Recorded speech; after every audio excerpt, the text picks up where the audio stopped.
बृहस्पति प्रसूतास्तानो मुञ्चन्त्वदोहसः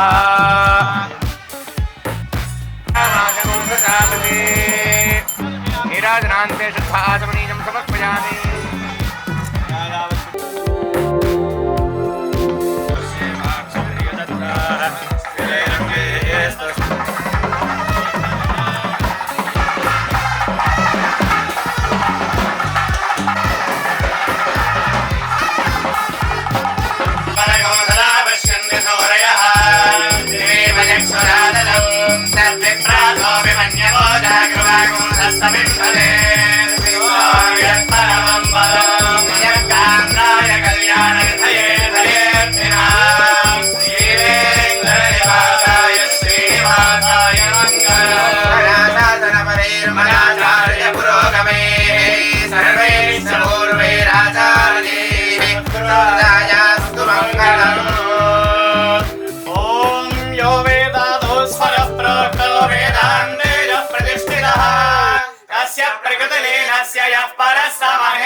నుంచి మన ఆలయం కొత్తాలం పీఠం అడ్జాడల్లో నడుస్తుంది. వారి యొక్క సూచనల ద్వారా సూత్ర భాష్య భగవంతుడు జగన్మాయైన నారాయణుడు జగద్గురువులైన శంకరుడు మా గురువులు కొత్తాల పీఠాధీశుడు శ్రీ సిద్ధేశ్వరానంద భారతీ స్వామి గారికి నమస్కరిస్తాను. అన్నిలో ఉన్న సంగత వెంకటేశ్వర స్వామి అంటే మీరు మన కొత్తాల పీఠ ప్రాంతం మొదటిసారిగా సందర్శించడం వస్తే వెంకటేశ్వర స్వామి ఇంకా ఎంతో వైభవంగా ఉన్నాడు. అంటే చూస్తుంటేనే అదే వెంకటేశ్వర స్వామిలో గొప్పతనం ఏమిటంటే ఆయన చూస్తుంటే ఎంత చూసినా సరే సరిపోదు అనిపిస్తుంది. ఇంకా ఇంకొంతసేపు చూస్తే బాగుంటుంది అనిపిస్తుంది. అలాగే అంతేనండి, వైభవం అనేది వెంకటేశ్వర స్వామికి కాకపోతే ఇంకెవరికి ఉంటుంది? సాక్షాత్తు లక్ష్మీదేవి ఆయన శ్రీమతి ఆయన వైభవం కాకపోతే ఇంకెవరు ఉంటారు? ఇంకా ఫైనాన్స్ గురించి వాటి గురించి ఆయనకి పెద్ద ఆలోచించాల్సిన ఇది కూడా ఉండదు అనుకోవాలి. అంటే మనకి చూస్తే ఈరోజు కలియుగ దైవం వెంకటేశ్వర స్వామి అంటారు. ప్రధానంగా మనకి తిరుమలలో వెంకటేశ్వర స్వామి ఈ రోజుకి కొన్ని లక్షల మంది భక్తులు సందర్శిస్తున్నారు. ఎంతోమంది లక్షల మంది భక్తుల కోరికలు తీరుస్తున్నారు. ఏదైనా మనం మొక్కుకొని వెంకటేశ్వర స్వామికి ఫలానా కార్యం తలబడుతున్నాను స్వామి, నాకు ఈ కార్యం అయ్యేటట్టు చూడు అని మొక్కుకుంటే ఖచ్చితంగా అది ధర్మబద్ధమైనవన్నీ కోరికలన్నీ ఇంచుమించుగా అన్ని స్వామివారు తీరుస్తుంటారు. కొద్దిగా ఏదైనా మన కర్మలు బలీయంగా ఉంటే కొద్దిగా ఆలస్యం అవ్వచ్చేమో కానండి, స్వామి మాత్రం అన్నీ ఈ రోజుకి అక్కడ ఉండి వింటున్నారు. వెంకటేశ్వర స్వామి కలియుగ దైవం అన్నందుకు ఎన్నో నిదర్శనాలు మనం చూస్తూనే ఉంటాం. అంటే తిరుమలలో వెంకటేశ్వర స్వామి మొదటగా మనం చూస్తే కొన్ని ఏళ్ల క్రితం వెంకటేశ్వర స్వామిని ఆ మూర్తిని తిరుమలలో మూర్తిని చాలామంది అమ్మవారిగా పూజించారు, బగలాముఖిగా పూజించారు. కొంతమంది శివుడు అనేవారు. వెంకటేశ్వర స్వామి అదే మూర్తి, వెంకటేశ్వర స్వామి మూర్తినే శివుడు అనేవారు. తర్వాత రామానుజాచార్యుల వారు వచ్చి శివుడు కాదు, అమ్మవారు కాదు, సుబ్రహ్మణ్య స్వామి కాదు. సుబ్రహ్మణ్య స్వామి అనుకునేవారు కూడా చాలామంది ఉన్నారు.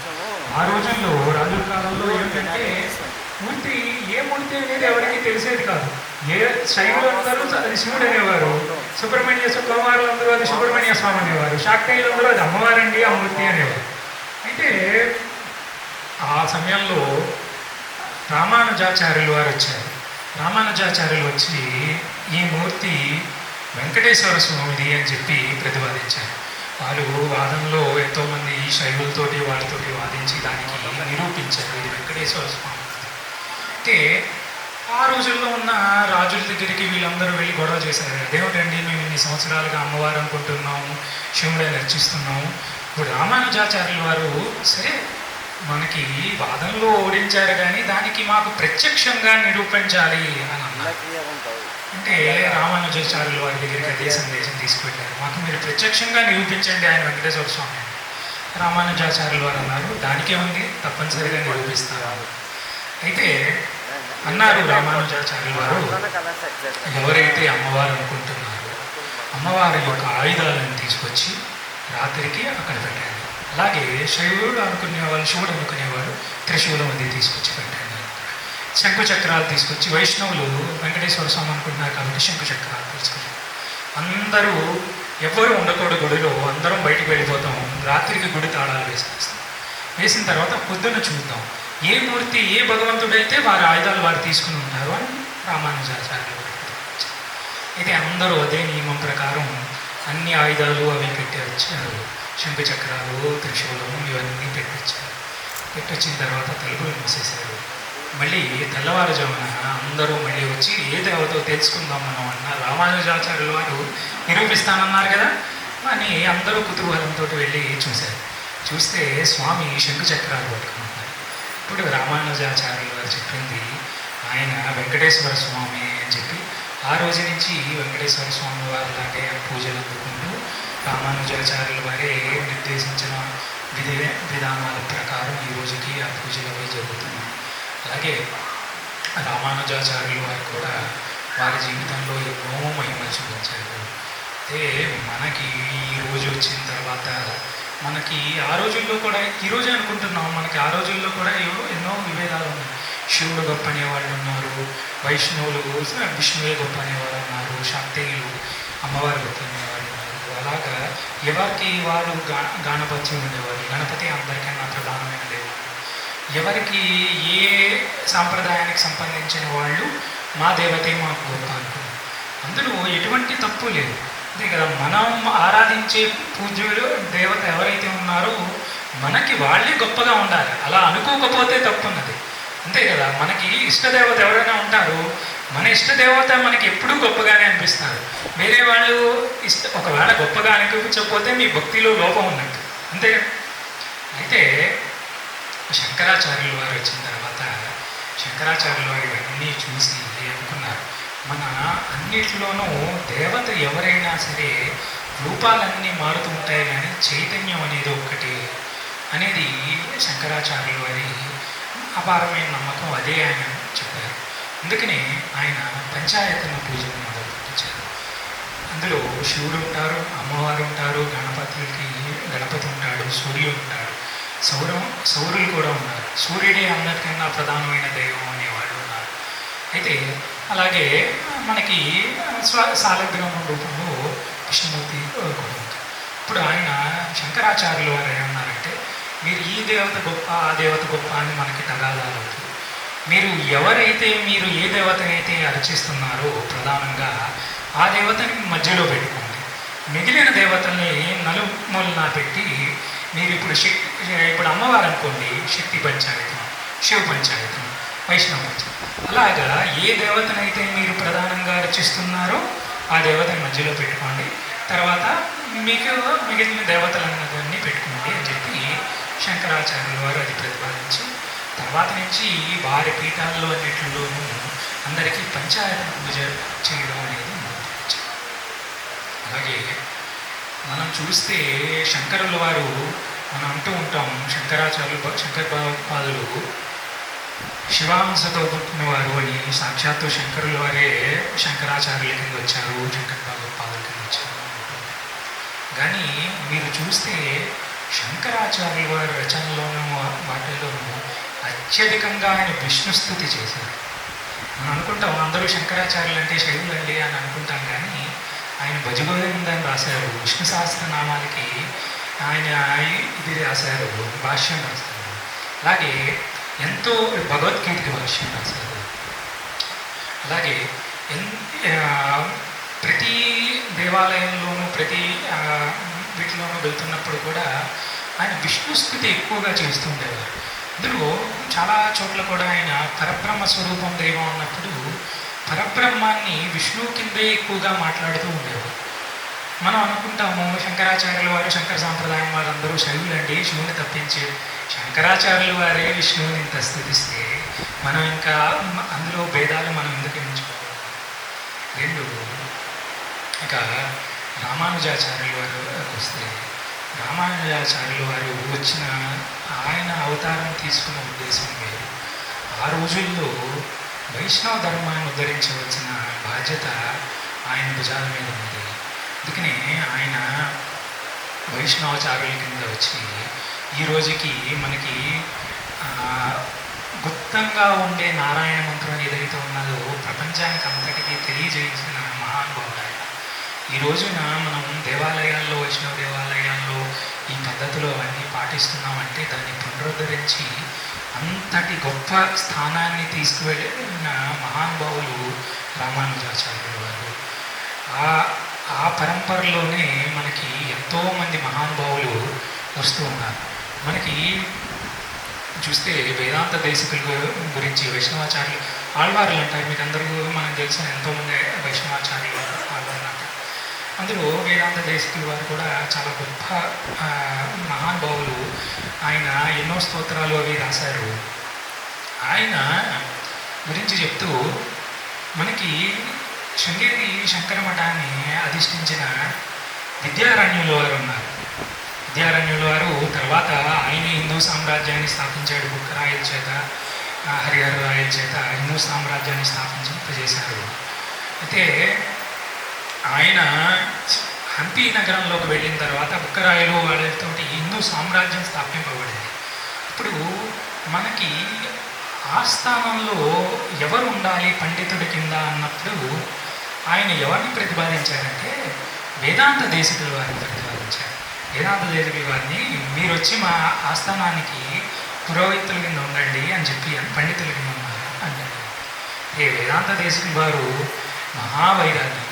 అయితే ఆయన చెప్పారనమాట. ఆయన రాజుగారికి ఒక 5 శ్లోకాలు రాసి పంపించారు. నేను వైరాగిని, నాకు ఇవన్నీ ఎందుకు, ఆడంబరాలు ఇవన్నీ పెట్టుకుని రావడం ఎందుకు, నేను భగవత్ సేవ కోసమని ఉన్నాను, అది తప్పించి నేను ఇంకా ఏ కార్యాన్ని చేయదలుచుకోలేదు అని చెప్పి ఆయన రాశారు. దాన్ని వైరాగ్య పంచకం అంటారు. చూడండి, మన ఇందులో చూస్తే సామరస్యం చూడండి. విద్యారణ్యుల వారు శంకర పీఠానికి అధిష్ఠించిన మహానుభావులు. ఆయన ప్రతిపాదించింది ఎవరంటే వైష్ణవాచార్యులు ప్రతిపాదించారు. వాళ్ళకి కులగురువు కింద తీసుకోవాలి. అంటే మనకి దీన్ని బట్టి మనకి తెలుస్తున్నది ఏమిటంటే అందరూ పరస్పర మైత్రితోనే ఉన్నారు ఆ రోజుల్లో. నిజంగా మనం అనుకుంటాము కానండి, ఇవన్నీ భగవంతుణ్ణి చేరడానికి మార్గాలే. ఎవరైతే ఆ భగవంతుణ్ణి చేరగలుగుతారో వారిలో ఎటువంటి ఇవి ఉండవు, తారతమ్యాలు ఉండవు. వాళ్ళకి అందరికీ తెలుసు భగవంతుడు ఒక్కడే రూపాలు వేరులో మనం అర్చిస్తున్నాం అనే విషయం అందరికీ తెలుసు. తర్వాత ఇక్కడ మనం ఇంకొకటి కూడా చూసాం, గోదాదేవిని చూస్తున్నాం దేవాలయాల్లో. అమ్మవారు చూస్తే గోదాదేవి సాక్షాత్తు లక్ష్మీదేవి అవతారం అయిన అమ్మవారు అలా ఎందుకు వచ్చింది అంటే మనకి భగవంతుడి యొక్క భక్తిలో ఉన్న మాధుర్యాన్ని తెలుసుకోవాలి అని భగవంతుడికి కూడా కోరిక కలుగుతుందండి. భక్తులు అందరూ భక్తి పారవశ్యంతో భగవంతుల్లో లీనమైపోయి ఆనంద బాష్పాలు రాలుస్తూ ఉంటారు చూడండి. ఇప్పుడు ఒకానొక సమయంలో భగవంతుడే అనుకుంటాడు, ఏమిటి నామస్మరణలో ఇంత మహాత్మ్యం ఉన్నదా, నిజంగా అందరూ ఇంత తన్మయత్వంతో ఉంటున్నారే నామస్మరణ చేస్తూ భగవద్భక్తిలో లీనమైపోతూ, అది ఎలా ఉంటుందో నేను కూడా చవి చూడాలి అని అనుకుంటారు. అలాగే అమ్మవారు కూడా నేను కూడా స్వామివారిని అలాంటి భక్తి మార్గంలో పొందాలి అని చెప్పి మధుర భావంతో పొందాలి అనే ఉద్దేశంతో వచ్చిన అవతారం అమ్మవారిది గోదాదేవి అవతారం. శ్రీరంగంలో ఉన్న శ్రీనాథుడు ఐక్యమయ్యి గోదాదేవి ఈ రోజుకి పూజలు అందుకుంటూ ఉన్నది. మనం చూస్తే మనకి అమ్మవారు గోదాదేవి పుట్టిన ఊరు శ్రీవల్లిపుత్తూరు అని ఉంది కదా, అది కుర్తాళానికి చాలా దగ్గరలో ఉంటుంది. కుర్తాళ పీఠంలోకి చాలా దగ్గరలో ఉంటుంది. ఇప్పటికీ అమ్మవారికి అక్కడ ఎంతో వైభవంగా పూజలు అవి జరుగుతూ ఉంటాయి. స్వామివారికి శ్రీరంగంలో ఎలా జరుగుతూ ఉంటాయో అలాగే మనం చూస్తే ఇందాక మనం చెప్పుకుంటున్నట్టు అలాగే మనకి కృష్ణుడికి కూడా అలాంటి కోరిక కలిగిందండి. కృష్ణుడు కూడా ఒకానొక సమయంలో నేను కూడా భక్తిలో ఉన్న మాధుర్యాన్ని తెలుసుకోవాలి అని అనుకుని ఆయన చైతన్య మహాప్రభువు కింద వచ్చారు అని చెప్పి అంటూ ఉంటారు. నిజంగా మనం చైతన్య మహాప్రభువు వారి జీవితం చూస్తే ఎప్పుడూ ఆయన భక్తిలోనే మునిగి తేలుతూ ఉండేవారు. అసలు ప్రపంచ స్పర్శే ఉండేది కాదు ఆయనకి. ఎప్పుడు ఆ భక్తి పారవశంలో ఎప్పుడు నాట్యం చేస్తూ ఉండేవారు. మనం చూడండి చైతన్య ప్రభువు ఆయన విగ్రహం కానీ ఆయన ఇవి కానీ పటాలు కానీ చూడండి, ఆయన నాట్యం చేస్తూ ఉన్నట్టు కనిపిస్తూ ఉంటుంది. ఏమిటి అంటే ఆ భక్తి పారవశ్యంతో వాళ్ళకి ఆ స్పృహ కూడా తెలియని, లోకస్పర్శ తెలియని స్థితిలో ఎప్పుడూ భక్తిలో ఆయన లీనమయ్యే ఉండేవారు. మనకి వాళ్ళందరూ ఏమిటంటే స్ఫూర్తినిచ్చింది నిజంగా భక్తిలో అంత శక్తి ఉన్నది అనేది మనకి ఇచ్చారు. ఆఖరికి భగవంతుడికి కూడా ఆ భక్తికి దాసుడైపోతాడటండి. భగవంతుడిని కూడా మనం భక్తి పాశాలతో కట్టిపట్టేయచ్చు అనేది నిరూపించిన వాళ్ళు. అది నారాయణుడు ఒకసారి నారదుడితో చెప్తాడు, సత్యం విధాతం నిజకృత్య భాషితం అంటాడు. ఎవరైతే నా భక్తులు ఏమైనా మాట అన్నారంటే నిజమైన భక్తులు వాళ్ళ మాటల్ని గమనించి దాన్ని సత్యం చేయవలసిన ధర్మం నా పైన ఉన్నది అని నారదుడితో శ్రీ మహావిష్ణువే చెప్పారట. అంటే ఎవరైనా మహాభక్తులు ఉన్నారంటే వాళ్ళ నోటి నుంచి ఏదైనా మాట వచ్చిందంటే అది ఖచ్చితంగా సత్యం అవుతుంది. అది చేయవలసిన ధర్మం ఎవరి మీద ఉన్నది అంటే భగవంతుడి మీదే ఉన్నది. అందుకనే ఇప్పుడు చూడండి మహానుభావులు ఎక్కువగా భక్తిలో లీనమయ్యి భగవత్ అనుగ్రహంలో భగవత్తులలో లీనమైన వాళ్ళు ఎక్కువగా మాట్లాడరు. ఎందుకంటే వాళ్ళ మాటల్లో అంత శక్తి ఉన్నదని వాళ్ళకి తెలుసు. ఏదైనా ఇప్పుడు మాట్లాడినప్పుడు అది నిజం అవుతుంది అన్న విషయం తెలుసు. ఇప్పుడు చాలామంది వస్తూ ఉంటారు మన దగ్గరికి కూడా కొన్ని విషయాల్లో కొన్ని మనం చెప్పగలుగుతాం, కొన్ని చెప్పలేము. చెప్పడం వల్ల లాభం ఉన్నది, కొన్ని చెప్పడం వల్ల పెద్దగా లాభం లేకపోవచ్చు. అలాంటప్పుడు ఆ మాట చెప్పవలసిన వాళ్ళకి అవసరం ఉండదు. ఎందుకంటే వాళ్ళ వాక్కులో అంత శక్తి ఉంటుంది. అది ఎవరు చూస్తారు అంటే భగవంతుడే చూస్తాడు. భక్తిలో ఉన్న గొప్పదనం అది. ఏదైనా సరే మనని ఆ భక్తిలో మనం గనక భగవంతుణ్ణి ఆరాధిస్తే ఇక మనం ఏ రకమైన పూజలు కఠోరమైన జపతపాలు చేయవలసిన అవసరం లేదు. అదే నిజంగా చైతన్య మహాప్రభు వాళ్ళ అవతారంలో ఉండేది ఇదే కదా. కఠినమైన తపస్సులు ఇప్పుడు పంచాగ్ని మధ్యంలో ఉండవలసిన అవసరం లేదంటే తలకిందలుగా తపస్సు తపస్సు చేసేవి, యోగస్థితిలో ఉండి కఠినమైన సాధనలు చేయడం ఈ కలియుగానికి అంతగా మనకి చేయలేని ఇది. మనం చూడండి, ఈ రోజుల్లోనే కలియుగంలో మనుషుల్లో శక్తి తగ్గిపోతూ ఉన్నది. పూర్వ యుగాల్లో ఉన్నంత గట్టిగా మనం తపస్సు ఉపవాసాలు కూడా చేయలేని స్థితి. చిన్న వయస్సులోనే మనకి ఇంకా 30-40 ఏళ్ళు వచ్చేసరికి నీరసాలు వస్తున్న రోజులు. అదే ప్రతిపాదించారు. ఏమీ అవసరం లేదు, భగవంతుడిని మీకు చేతనైనంతలో మీరు పూజించండి, ఎప్పుడు వారి నామస్మరణ చేస్తూ ఉండండి, భగవంతుడు తప్పనిసరిగా మీకు అండగా ఉంటాడు అనేది వారు ప్రతిపాదించిన మార్గం. ఈ రోజుకి మనం అందరూ పాటిస్తున్నాము. మనం కూడా అదే మార్గంలో వెళ్ళాలి. అదే శంకరాచార్యులు వారు శివానందలో ఒకసారి కూర్చోంటారు, స్వామి నా మనసు కోతి లాంటిది, చంచలమైనది, సరే అది నీ పాదాలకే కట్టిపడేదాన్ని, అది ఉంటుంది, కానీ ఏమిటంటే భగవతారాధన అనిపించాల్సిందిగా కానీ ఆ కష్టాన్ని తెలియకుండా భగవంతుడు తీసేస్తాడు. ఏదో కొన్ని నేను ఇప్పుడు ఎలా చేస్తాను. నిజంగా భక్తిలో ఉన్న గొప్పతనం అదే కదా, స్వామివారి స్వప్నంలోనే మీకు ఆ కర్మనంతా అభింపజేస్తాను. అలాగా స్వామివారిని భగవంతుని భక్తిలో పట్టుకుంటే ఇక ఆయనే మనం చేపట్టుకుని నడిపించుకుంటాం. మనం అందరం పూజించుకోవడానికి ఎన్నో దేవాలయాలు ఇలా వెలుస్తూ వచ్చాయి. మన దగ్గరలో ఇలా వెంకటేశ్వర స్వామి, మనం అందరం తిరుపతి వెళ్ళి వెంకటేశ్వర స్వామిని దర్శించుకోవాలి. అందుకనే మనకి దగ్గరలోనే స్వామి వెలిశారు. నిజంగా చాలా గొప్పగా ఆర్గనైజ్ చేసి మనందరికీ ఆ సౌకర్యాలు అది ప్రొవైడ్ చేస్తున్నారు అంటే ఇదంతా ఈ రోజుల్లో ఆ స్వామివారి ఆయన సేవ చేయడానికి ఈ సేవా కార్యక్రమాల్లో పాల్గొన్న కమిటీ వాళ్ళ మీద, అర్చకుల మీద, అలాగే భక్తులు అందరి మీద వెంకటేశ్వర స్వామి భారతీశ్వరం అందరి మీద ఉన్నారు.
दक्षिणादाख्य दरस्वीरमुखामुज कौलिनी केवल अनर्थ्य कैवल्यवददायिनी स्तोत्रप्रिय स्तुतिमती श्रुतिसंस्कृतमय भव मनस्विनी मानवती महेशी शाश्वतैश्वर्य कर्मदा शम्भुमोहिनी धरसुता धन्या धर्मिणी धर्मवर्धिनी लोकातीता गुणातीता कर्मातीता क्षमात्मिका बन्धुकुसुमप्रख्या बाला लीला विनोदिनी अम्ब त्रिकोणज अनघात्वज्ञारित्र वाञ्छितार्थप्रदायिनी अभ्यासातिशयज्ञाता शरद्भातीतरूपिणी अभ्यासातिशयज्ञाता शरद्भातीतरूपिणी अव्याजकरुणामूर्तिः अज्ञानध्वान्तदेशिका आबालगोपविदिता सर्वानुल्लङ्घ्य